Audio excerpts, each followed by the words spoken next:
Kampung Nunungongo di Desa Tengah Tiba terletak di Kabupaten Nagekeo, sebuah kabupaten yang ada di tengah Pulau Flores. Di sana, terdapat suatu tradisi yang dijaga dengan penuh kelembutan dan keanggunan oleh masyarakat suku Rendo. Telepoi, selembar kain yang memuat lebih dari sekedar benang dan warna. Di balik tenunan halus ini, tersembunyi kearifan turun-temurun dari kaum perempuan suku Rendo. Mereka adalah penjaga tradisi, mewariskannya dari satu generasi ke generasi berikutnya. Bagi mereka, telepoi dikenal sebagai telur belalang, adalah jendela ke dalam kehidupan, keamanan, dan keberlimpahan.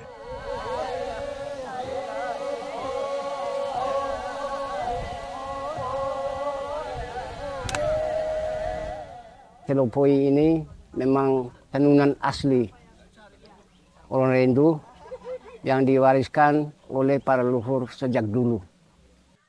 Dan kain telepoi ini biasa digunakan pakai pada saat menjalankan ritual pendewasaan diri anak perempuan atau laki-laki, tetapi namanya sebagai ine. Atau mama asuh itu dia punya busana itu yang pertama sebagai ini dia harus wajib pakai kain telepoi.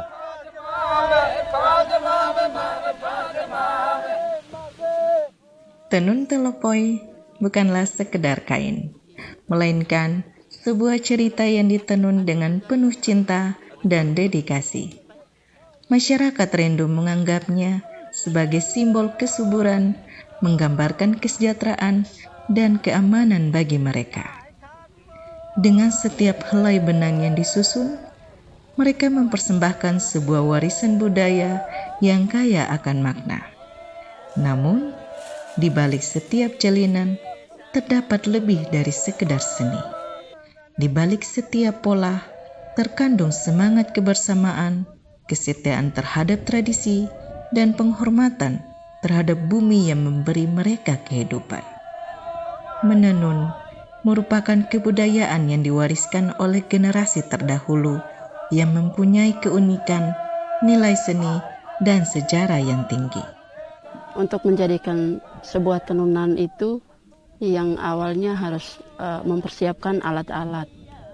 Alat-alat itu yang pertama papan, ananiku, tukuniku, rame, picirepa, terus nganakai, longa koe, gugulonga, anatangi, itu pemidang.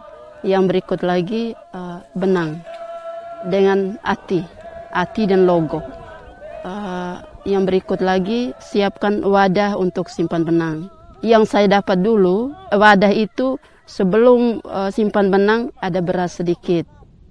Dan di pemidang itu atau anatangi itu, yang lubang-lubang yang tidak dipakai itu disisip dengan daun sirsak. Setelah pasang daun sirsak dan disiram sama kapur siri. Keyakinan nenek moyang dulu untuk menjaga ada hal-hal yang di luar dugaan kita.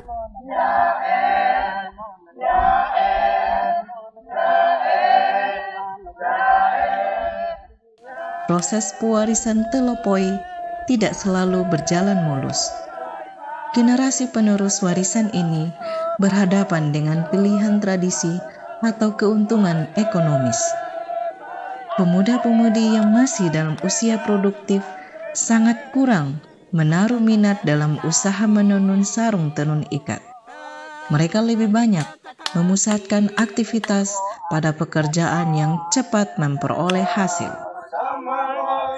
Niat orang-orang muda sekarang kurang begitu tanggap. Mereka lebih memilih ke pekerjaan-pekerjaan yang instan, yang di minimarket, yang maksudnya yang langsung jadi uang begitu. Nah, kalau yang pekerjaan-pekerjaan begini, tingkat kesulitannya kan lebih besar. Terus kesabarannya juga itu kan dibutuh untuk lebih besar juga, karena ketika diminta pelanggan atau orang-orang yang membutuhkan sesuai dengan trennya masa sekarang, itu saja mereka sudah merasa bahwa sulit, berat.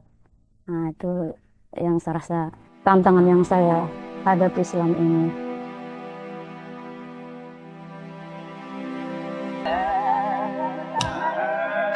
Nah, kita juga terus mendorong teman-teman muda untuk bisa juga menenun.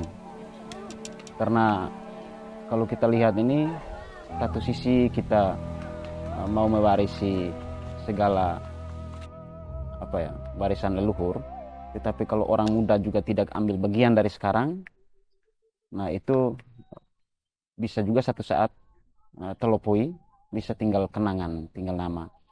Sehingga teman-teman perempuan itu, teman-teman muda, kita minta mereka untuk belajar menenun. Dan puji Tuhan, sejauh ini untuk orang muda yang ada di Nunungongo itu sudah bisa menenun. Hati saya tergerak ketika waktu saya ikut penguatan kepala sekolah di Kupang. Itu kepala sekolah SLB negeri, sharing pengalaman tentang kewirausahaan. Yang putrinya tenun, yang putranya bikin batako. Lalu saya hanya dalam pikir, ini kok anak cacat bisa buat ini, lalu yang normal ini buat apa? Ternyata sampai di sini, saya coba tabar tanya dari anak-anak, responnya bagus. Waktu itu angkatan pertama jumlahnya 8-10 orang. Guru, kami siap, kami mau tenun. Baik, saya beli alat tenun. Mereka mulai tenun. Dan mulai tenun ketika teman-teman guru ini mulai foto, posting di Facebook. Nah, ditangkaplah oleh Ibu Kadis Koperindak Nagekeo, screenshot ke Ibu Bupati, lalu ini mereka datang ke sini untuk memantau. Dan mereka memberikan sumbangan 6 unit alat tenun. Mereka bilang ini menurut Ibu Bupati bilang, itu penenun-penenun milenial Ibu Kadis. Kita tidak mungkin dapat lagi usia-usia di kampung seperti anak-anak ini. Pengalaman saya sekolah di SMA Santo Fransiskus Xaverius Bawai. Di sini saya dilatih dan dididik oleh guru mata pelajaran PKU, yaitu dengan belajar menenun kain telopoi, kain ragi, kain kimia, dengan salsa. Sebelumnya saya sudah pernah belajar menenun dari kecil. Saya pernah menenun kain-kain dan dilatih oleh mama.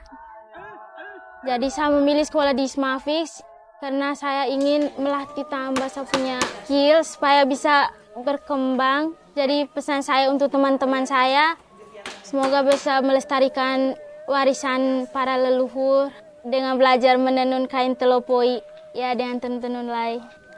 Usaha pewarisan budaya yang terencana, sistematis, dan berkelanjutan merupakan upaya pelestarian yang dapat memegahkan kembali identitas budaya suku Rendu dalam perspektif modern.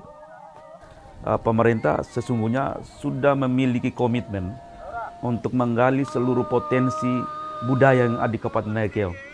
Memang kami sungguh menyadari bahwa potensi budaya Kabupaten Nagekeo itu sangat beragam dan begitu banyak. Tetapi di dalam program pemerintahan, seluruh potensi budaya yang ada di Kabupaten Nagekeo diharapkan untuk digali dan diangkat ke permukaan. Ini adalah bagian dari bentuk literasi budaya yang menjadi program pemerintah, sehingga anak-anak kita dalam konteks bagaimana mencintai budaya lokal, khusus di Kabupaten Nagekeo, diharapkan mereka harus mengetahui tentang sejarah budaya dari setiap daerah yang bervariasi ini. Dan kaitan dengan tenun ini, pemerintah sudah menyiapkan instrumen berkenaan bagaimana tenunan-tenun yang ada di Kabupaten Nagekeo harus diangkat ke permukaan, karena itu menjadi warisan budaya dan juga akan menjadi nilai bisnis yang bisa dipromosikan kepada dunia luar selain dari kabupaten kita yang tercinta.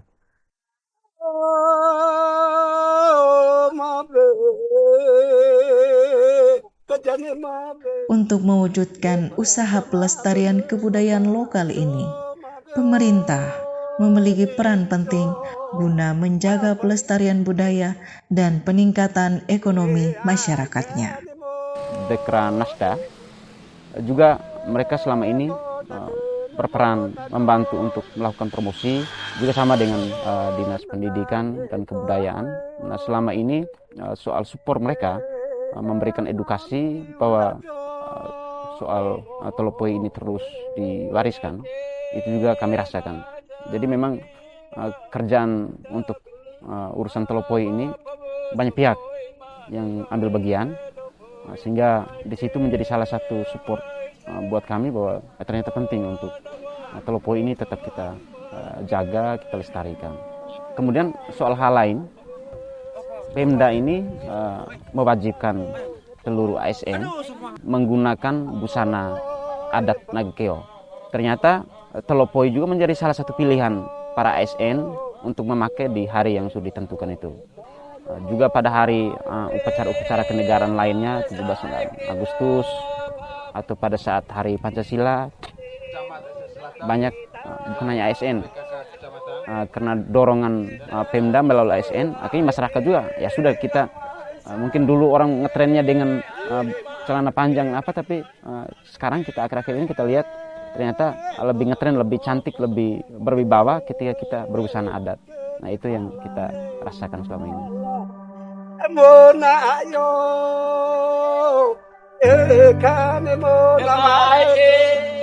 Inilah cerita Tenun Telopoi yang terus hidup melalui keterampilan dan dedikasi para perempuan suku Rendu. Selembar kain yang mengajarkan kepada kita bahwa di dalam keindahan yang halus terkandung kekuatan yang luar biasa. Mai kita papa tahu lima, papa busuoi tenuai telopoi.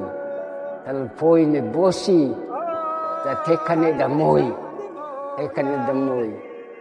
No tahu da zingaza, dem de bufu waja, da maza akudara. Oh, boye jora ba.